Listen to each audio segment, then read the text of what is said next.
Welcome to fats about AP. నేను లక్ష్మణ్. ప్రకాశం జిల్లా తాగునీటికి కటకటలాడుతున్న పరిస్థితి అయితే ఉంది. ఒంగోలులో దాదాపు 100 కాలనీలకు తాగునీరు సరఫరా నిలిచిపోయి 4 రోజులు అవుతుంది. కనీసం వాడుకోవడానికి నీళ్ళు లేవు, తాగటానికి అసలే నీళ్ళు లేవు. గుడ్లకమ్మ వాగు గేటు కొట్టుకుపోయి దాదాపు 3 నెలలు అవుతుంది. నీరు మొత్తం సముద్ర పాలైన పరిస్థితి అయితే ఉంది. ఆ నీరే స్టాక్ ఉంటే ఒంగోలు దాహాతి తీరేది. పంపులు రిపేర్లో ఉన్నాయి, దానికి సంబంధించిన నిధులు ఇవ్వట్లేదు ఆర్డబ్ల్యూఎస్ ద్వారా ప్రభుత్వం. ఆర్డబ్ల్యూఎస్ ద్వారా దాదాపు ప్రకాశం జిల్లాలో ఎర్రగొండపాలెంతో పాటు చిత్తూరు జిల్లాలో కుప్పంలో కొన్ని ప్రాంతాల్లో ట్యాంకర్ల ద్వారా నీరు అందించే పథకాన్ని తీసుకొచ్చారు. ఎందుకంటే ఆయా ప్రాంతాల్లో కొంత సాగునీరు కానీ తాగునీరు కానీ ఇబ్బందులు ఉన్నాయి. తాగునీరుకి ఇబ్బంది పడకుండా రూరల్ వాటర్ స్కీమ్ ద్వారా ట్యాంకర్ల ద్వారా నీరు అందించే పథకం ఎప్పటి నుంచో నడుస్తుంది. దాదాపు 200 కోట్లతో ఈ ప్రాజెక్టును తీసుకొచ్చారు. ప్రకాశం జిల్లాలోని ఎర్రగొండపాలెంలో 110 తండాలకు సంబంధించి ఈ ట్యాంకర్ల ద్వారా నీరు అందించే పరిస్థితి అయితే ఉంది. ఎందుకంటే భూగర్భ జలాలు బాగా పడిపోవటం, అక్కడ నీటి వసతి సరిగ్గా లేకపోవటం వల్ల ఇబ్బంది పాలవుతున్న పరిస్థితి అయితే ఉంది. ఒంగోలు టౌన్లో అయితే, అంటే ఒంగోలు నగరపాలక సంస్థ పరిధిలో అయితే దాదాపు 100 కాలనీలకు గత వారం నుంచి నీటి కష్టాలు, ఇబ్బందులు తలెత్తాయి. అంటే 2 రోజులకోసారి 3 రోజులకోసారి వచ్చే నీరు ఇప్పుడు 4 రోజులకోసారి వస్తున్న పరిస్థితి అయితే ఉంది. అక్కడున్న గుండ్లకమ్మ వాగు నుంచి అంటే తాగునీరుకు సంబంధించి మోటార్లకు పతాక స్థాయిలో మట్టం పడిపోవటం వల్ల ఆ నీరు ఆ మోటార్లకు అందిన పరిస్థితి అయితే ఉంది. మరోవైపు మోటార్లు కూడా రిపేర్ ఉన్నాయి. బిల్లులు పెట్టమంటే బిల్లులు పెట్టినా కానీ ప్రభుత్వం వాటికి డబ్బులు ఇవ్వని పరిస్థితి.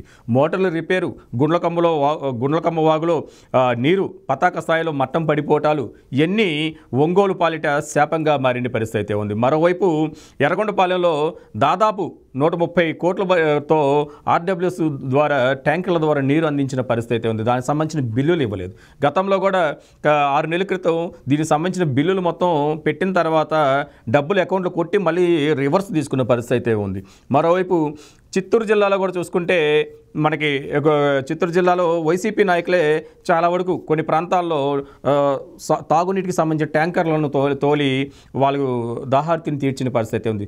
దానికి సంబంధించిన బిల్లులు కూడా ఇవ్వలేదని చెప్పి సాక్షాత్ వైసీపీ నాయకులు, కార్యకర్తలే పెద్దిరెడ్డిని నిలదీసిన పరిస్థితి. రోడ్డు మీద పెట్టుకోండి, ఆయన కాన్వాయ్ని ఆపి ఆయనతో వాగ్వాదానికి దిగిన పరిస్థితి అయితే ఉంది. 100 కోట్ల రూపాయలు ప్రభుత్వాన్ని, జగన్మోహన్ రెడ్డి గారిని, స్థానిక ఎమ్మెల్యేని పెద్దిరెడ్డి రామచంద్రారెడ్డి గారిని నమ్మి పెట్టాము. కానీ బిల్లుల విషయంలో వాళ్ళు ఏ విషయం మాట్లాడతలేదు, దానికి సంబంధించి ఎటువంటి క్లియరెన్స్ ఇవ్వట్లేదు. దానివల్ల మేము అప్పులు పాలయ్యాము, నీళ్లు మేము సరఫరా చేయలేమని చెప్పి ఎప్పుడో చేతులు ఎత్తేసిన పరిస్థితి. అలా చేతులు ఎత్తేయడంతో తాగునీరు అందక అనేక ఇబ్బందులు పడుతున్నారు ప్రజలు. ప్రకాశం జిల్లా వెలుగొండ ప్రాజెక్టు దాదాపు 5 సంవత్సరాలుగా నత్తనడుకున సాగుతున్న పరిస్థితి ఉంది. గతంలో 1500 కోట్లతో వెలుగొండ ప్రాజెక్టు పరుగులు పెట్టించినారు చంద్రబాబు నాయుడు గారు, అప్పుడు ముఖ్యమంత్రి హయాంలో. ఇప్పుడు జగన్మోహన్ రెడ్డి గారు వచ్చిన తర్వాత వెలుగొండ ప్రాజెక్టును పూర్తిగా గాలికి వదిలేసిన పరిస్థితి ఉంది. అది వెలుగొండ ప్రాజెక్టు పూర్తయితే ప్రకాశం జిల్లా సస్యశ్యామలం అవుతుంది. ఎర్రగొండపాలెం అత్యధిక కరువు ప్రాంతం, అది కాక సాగునీరు తాగునీరు లేని ప్రాంతం ఎర్రగొండపాలెం అయితేనేమి, మార్కాపురం అయితేనేమి, గిద్దలూరు అయితేనేమి, కనిగిరి అయితేనేమి దాదాపు 5 జిల్లాలు సస్యశ్యామలంగా మారటమే కాకుండా తాగునీటి సమస్యలే ఉండవు. ఆ ప్రాంతంలో భూగర్భ జలాలు దాదాపు 1500 మీటర్లకు పడిపోయిన పరిస్థితి అయితే ఉంది. 1500 అడుగులకి పడిపోయిన పరిస్థితి ఉంది. ఆయా ప్రాంతాల్లో 1500 అడుగులు పడిపోయిన నీటి మట్టాలు అమాంతం పెరిగిపోతాయి. వెలుగొండ ప్రాజెక్టుని వెంటనే యుద్ధ ప్రాతిపదికన పూర్తి చేయాల్సిన అవసరం ఉంది.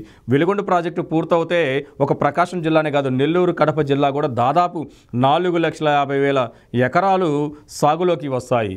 సాగు స్థిరీకరణ పెరుగుతుంది. రోజు ఏటేటికి పెరగటం అనేది మనం చూస్తాం. సస్యశ్యామలంగా పంటలు పండితే అక్కడ ఆయా ప్రాంతాల్లో ఉన్న రైతులు కానీ ప్రజలు కానీ ఆనందంగా ఉంటారు. ఆదాయ మార్గాలు పెరుగుతాయి, ఆదాయ యొక్క రాబడి పెరుగుతుంది. దానివల్ల అనేక 3 జిల్లాలు అనేక విధాలుగా అభివృద్ధి చెందుద్దని చెప్పి ఎంతో కృత నిశ్చయంతో వెలుగొండ ప్రాజెక్టు మొదలుపెట్టారు. కానీ అది ఇప్పటికి కూడా నడుస్తున్న పరిస్థితి ఉంది. ప్రకాశం జిల్లా తాగునీటి కష్టాలు తీరాలంటే వెలుగొండ ప్రాజెక్టు ఒకటే కాదు, మరోవైపు వైసీపీ కార్యకర్తలు, నాయకులు వాళ్ళు జేబులో డబ్బులు పెట్టుకొని, ఇంట్లో ఉన్న ఆస్తులను తాకట్టు పెట్టుకొని నీటి ట్యాంకుల ద్వారా తరలించిన తాగునీటికి సంబంధించిన బిల్లులను ఆర్డబ్ల్యూఎస్ శాఖ వెంటనే చెల్లించాలి. ఇప్పుడు కూడా 90 కోట్ల రూపాయలు పెండింగ్ ఉన్నాయని చెప్పి వాపోతున్న పరిస్థితి ఉంది. దీనిపైన పెద్ద ఎత్తున నిరసన వ్యక్తం చేశారు. గతంలో కూడా రోడ్డు రోడ్డుపైకి వచ్చి వైసీపీ నాయకులే ఆ రెండు ప్రాంతాల్లో ఏదైతే మనకి చిత్తూరు జిల్లా అయితేనేమి ప్రకాశం జిల్లాలో అయితేనేమి రోడ్డెక్కి సొంత పార్టీ నాయకులే ధర్నాలు చేసిన పరిస్థితి కూడా మనం చూసాం.